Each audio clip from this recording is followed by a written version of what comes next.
राम मंदिर के साथ साथ करोड़ों राम भक्तों की आस्था पर जो विश्वासघात कुठाराघात हुआ है, अब आप इसमें देखिए कितने लोगों का भविष्य दांव पर लग गया है, कितने लोगों का जीवन संकट में आ गया है। हमारी सनातन संस्कृति, विद्यार्थियों का जीवन संकट में आ गया है, गौओं का जीवन संकट में आ गया है, अनाथों का जीवन संकट में आ गया है, गौ माता का जीवन संकट में आ गया है, संत महात्माओं का जीवन संकट में आ गया है, असहाय लोगों का जीवन संकट में आ गया है, और आने वाले भविष्य के हमारे कुंभ मेलों के आने वाले श्रद्धालु और स्नानार्थियों पर संकट आ गया। क्यों?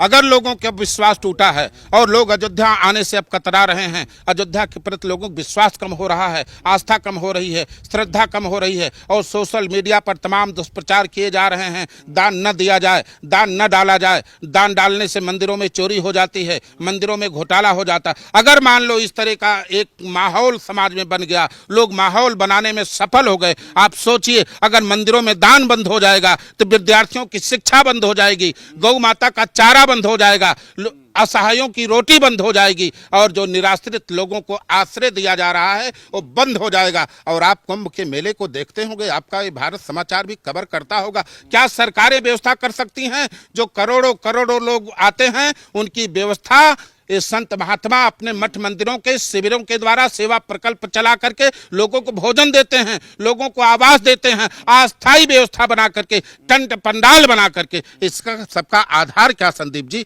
केवल मात्र दान, केवल मात्र एक दान आधार है। जिस दान से लाखों मठ मंदिरों का संचालन हो रहा है, गुरुकुलों का संचालन हो रहा है, गौशालाओं का संचालन हो रहा है, इन चोरों ने उन सब पर संकट ला दिया है। अगर लोगों की श्रद्धा टूटेगी तो केवल राम मंदिर से नहीं दूर होंगे, वो सनातन धर्म के सभी मठ मंदिरों से दूर हो जाएंगे। सजा मिल तो गई, अब कैसी सजा आप चाहते हैं? अब और किसको सजा होनी चाहिए? आप मानते हैं दोषी कौन है? दोषी कौन सी सजा? 8 लोगों को जेल भेज दिया गया, आप क्या करेंगे? किसको?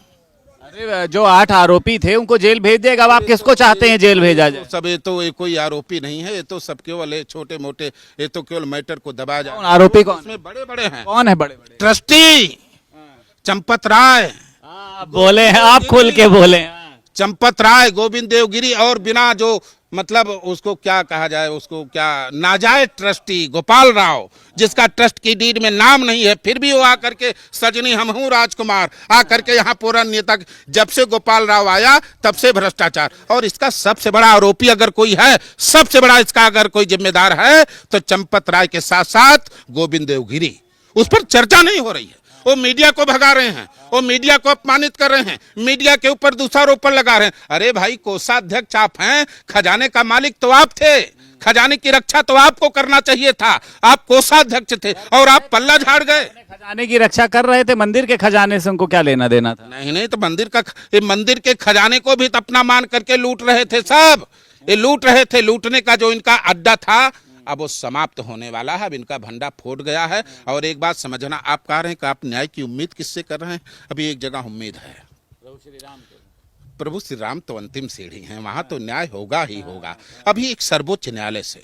क्योंकि हमारा सारा आधार, हम नहीं मानते कि मंदिर आरएसएस के कृपा से बना है, हमें नहीं मानते मंदिर विश्व हिंदू परिषद की कृपा से बना है, हम नहीं मानते मंदिर सरकारों की कृपा से बना है। मैं मानता हूं यह मंदिर माननीय सर्वोच्च न्यायालय के निर्देश पर बना है, उनके निर्णय पर बना है, उनके जजमेंट पर बना है, उनके आदेश पर बना। लेकिन उन्होंने जो आदेश किया था इस ट्रस्ट का निर्माण करने के लिए, ट्रस्ट में जो ट्रस्टी डाले गए लगभग उसमें 80-90% सब भ्रष्ट लोग थे, जिनकी आदत बिगड़ चुकी थी। 1984 से चंदा मांगकर खाने का, लूट कर खाने का, राम के नाम पर घोटाला करने के जो हैबिचुअल हो गए थे, अब जब बड़ा मौका आया तब उनको ये अवसर दे दिया गया। ये लूट बड़ी है, मैं कह रहा हूं, ये भारत का सबसे बड़ा घोटाला माना जाएगा, सबसे बड़ा घोटाला माना जाएगा। और जब जमीनें खुदेंगी, जब जमीनों का पोल खुलेगा तो अयोध्या जन्मभूमि, भूमि की ही लड़ाई है, और यहाँ सारा विवाद भूमि से जुड़ा हुआ है और अपने अधिपति से जुड़ा हुआ है।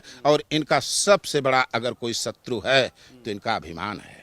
भगवान राम ने चोरी इनकी बर्दाश्त कर ली, लूट इनकी बर्दाश्त कर ली, लेकिन भगवान राम, जिस भगवान राम की घोषणा थी, भगवान राम ने 2 बातें मुख्य रूप से राजसत्ता शासन पर बैठने के बाद, जब तक राजा नहीं बने थे तब तक राम ने नहीं कहा था, राजा बनने के बाद अयोध्या के प्रजाजनों को बुला करके भगवान राम ने सबसे पहला संबोधन किया, अय मेरे अयोध्या के प्रजाजनों, मेरा संबोधन यही है, जो अनित कछ भाको भाई, तो मुई बरजो भय बिसराई। अगर मुझसे कोई अनीति हो जाए, कोई गलत हो जाए, मेरा निर्णय कोई गलत हो जाए, मेरी शासन व्यवस्था में गलत हो जाए, मेरी सेवा में कोई कमी हो जाए, यदि मुझसे जाने अनजाने में कोई अपराध बन जाए, ये मेरे प्यारे प्यारे अयोध्या वासियों, अयोध्या के प्रजाजनों, तो मुझे वर्जित कर देना, निषेध कर देना। और एक साथ में जोड़ा कि निर्भय होकर के, और आज आप देख रहे हैं सबको भयाक्रांत किया जा रहा, सबको भयभीत किया जा रहा। हम मुंह खोल देंगे तो ये हो जाएगा, हम मुंह खोल देंगे तो ये हो जाएगा। तुम क्यों मौनी बने हो?